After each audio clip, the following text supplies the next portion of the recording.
Welcome to Talisay!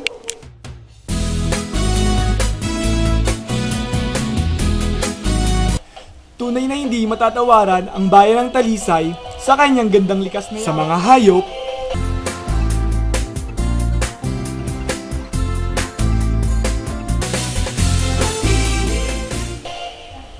mga halaman,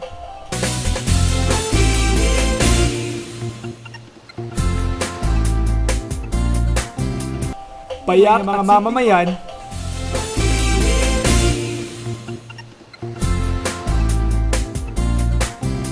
at kapaligiran.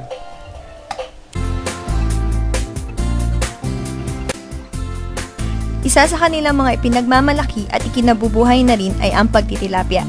At kapag sinabing Tilapia Farm, kilalang kilala sa Talisay si Mr. Guillermo Mang Emong Brion Cacao. Start po kayong pumasok sa tilapia business. Ilang taon po kayo? Pension 34. 34 po. Ano po ang naisipan yung binasok ng business? Nakita ko magandang kultura eh. Nag-start po kayo sa magkano ang punan? 200. 100,000 po. Yung kita niyo po sa barko pares lang po ng kita niyo po. Oo. Tapos nag-start po kayo sa ilang pages? 4. 4 pages po. Nung po throughout po nung 11 years, pinaka sobrang, ano ba, yung pagsubok na dumating doon sa Yung bagyong bilhin nyo. Bakit po ano po nang nangyari po? Ay, walang natira eh. Walang natira. Nangyari po back to start po? Back to start. Paano po yung panibagong capital Ay, po? dito sa mga iba, kung talagang kailangan ka lang yung talagang report, dito ka mauka. So ilang pages na po meron sa inyo?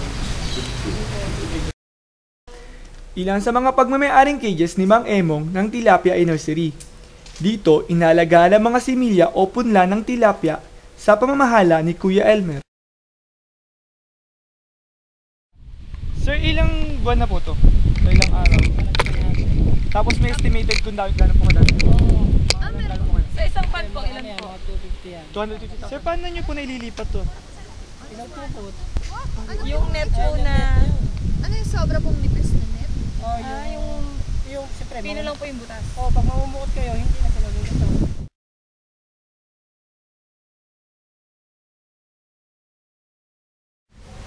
Yung sa pagkain, saan nga po kayo? Hindi ang ginagamit ko technique sa Bulacan yun. Usually, marami naman ditong pagkain ng speech naman dito sa Batangas, marami ito. Sir, about naman po sa legal documents, madali po ba kumuha ng mga legal documents? Mahirap. Pero madali rin kung, halimbawa, legal ka naman, legal. Ano po yung mga kailangan? Sales permit, fishery permit.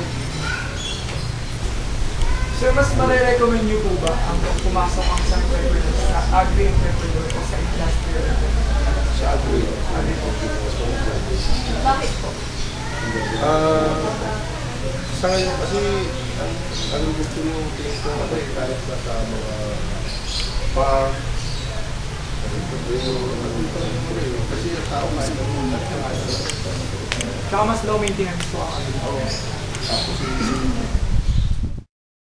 Hindi rin matatawaran ang mga naipundar ng pamilya ni Mang Emong galing sa tilapia. Isa sa mga pinagkakatiwalaan ni Mang Emong ay si Kuya Elmer. Sa halos mahigit 5 taon nilang pagsasama pagdating sa pagtitilapia, siya na ang pinagkakatiwalaan ni Mang Emong pagdating sa pagsubaybay at pamamahala ng mga fish cages na meron sila. Sa paglibot niya sa amin, nalaman namin na hindi kasing dali ng pagbili natin ng tilapia sa palengke ang pagpapalaki, pagpapakain at pag-aalaga ng mga tilapia. Nandyan ang dapat nasa tamang oras ng pagpapakain, tamang pagsasama-sama ng magkakasing laking mga isda at pagbabantay sa mga ito. Dito din namin napatunayan na hindi sukatan ng edad pagkat may nakapanayam kami na mas bata pa sa amin, pero sa halip na nasa paaralan, nandoon at nag-aalaga. Ngunit kung iisipin, malaki ang naitutulong ng pagtitilapia sa kanila, kaya't gayon na lamang nila ito pinahahalagahan.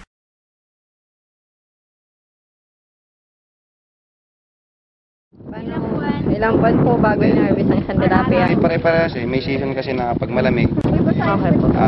umaabot ng 6 to 7 months ang harvest. Pag po mainit, yung Pag mga summer naman, nakukuha namin madalas mga 5 months. Kasi pag sa karanasan namin, pag malamig kasi ang tubig, hindi naman siya. Kaya lang matagal silang magutom eh, kasi mahina silang gumalaw pag malamig. Ano po yung peak season ng pag-harvest ng tilapia? Araw.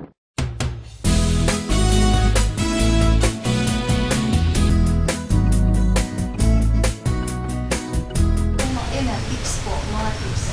Bibigay po ninyo sa mga aspiring na gusto Sa mag-market. mga entrepreneur, mag-aral. Sa gustong pasok yung negosyo, mag-aral ang mabuti. Mag-aral ang mabuti. Kung ano gusto mo, kahit anong gusto mo negosyo, mag-aral ang mabuti. Sa isang araw na nakapanayam namin si Mang Emong, uuwi kaming may sapat na kalaman at higit sa lahat pang unawa. Hindi lamang sa buhay mangingisda, ngunit higit sa lahat sa kabuhayang dulot ng agrikultura sa Pilipinas.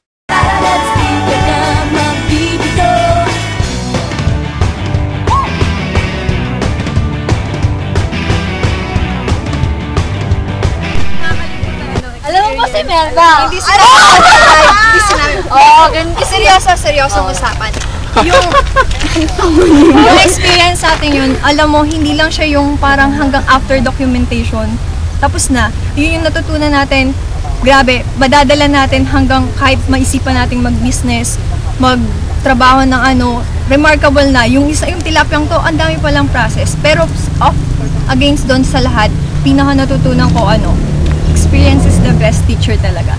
Yung sa 3 taong na-interview natin, hindi lang sila basta sabihin natin may napag-aralan, after 10 years, 5 years, nalaman na nila yung mga dapat nilang gawin. Thumbs up, grabe. Tama.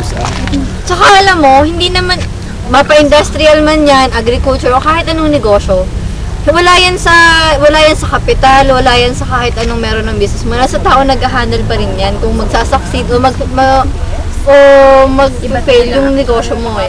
Huwag natin iasa. Naalala ko yun. Sa akin naman, hindi ganun kadaling pumasok sa isang negosyo, lalo na kung hindi mo gusto yung business mong yun. Tama ka dyan. Tapos, tama! Tapos, Yan, nalaman ko din na hindi porket hilig mo lang yung isang bagay, yun na yung papasukin mong business. Katulad sabi ni Kuya Erwin, hilig niya yun, pero kailangan pa rin yung experience, knowledge about sa ginagawa mo. Tapos, iba pa rin talaga pag yung mismong hands-on mo, yung parang doon mo nalaman, actual mo nalaman, hindi yung nalaman natin about sa libro or kahit saan man. Diba? Ako na. Tsaka hindi mo masukat dun sa ang pagiging successful ng isang agri-entrepreneur sa mga naipundar niya, kundi kung paano niya napaunlad at napalaki ang kanyang business. Diba, Melba? Talaga, ganyan si Kuya Emo, di ba? Invest lang siya ng invest. Kung mapapansin natin doon sa bahay natin napuntahan, simple lang pero parang yung pala, nalaman natin, mas marami pala yung ini-invest niya sa business niya. Tsaka talagang, ang alam talaga sa business, susubukin ka talaga. Kung talagang magaling ka, kung talagang deserving ka na sa gusto mo talagang kumita. Hindi basta kumita lang, kundi dahil gusto mo talaga yung ginagawa mo, nasa puso ika nga. Ikaw naman, Kuya. Tsaka yung pinaka natutunan ko din kay Ma'am Emong na hindi sa lahat ng bagay kailangan ng pinansyal. Kailangan talaga ng dedikasyon, kailangan ng sipag, kailangan ng interes. Tsaka wag mamalitin yung mga bagay na makikita lang sa paligid. Kasi kung ano sabi nga niya, kung ano yung hinihingi ng panahon, kung ano yung sakyan na lang natin kasi baka dun mag-boom yung negosyo na naisip natin. Tsaka sa farm management, hindi siya simple, hindi siya ordinaryong business lang, hindi kaya pat sinabing farm management ay wala na dapat asikasuhin. Legal documents meron din. Mas low maintenance pa nga, di ba sabi niya, mas low maintenance pa yung farm management. Kaya sa tingin ko, mas appropriate pang gamitin sa mga panahon ngayong farm management, di ba? Saka sa ating bansa, di ba, tayo pinalilibutan ng ilog, ng maraming lupa. Na pinasbasan tayo ng sobrang Agricultural talaga. Talagang kilala ang Pilipinas as agricultural Country. So, farm management!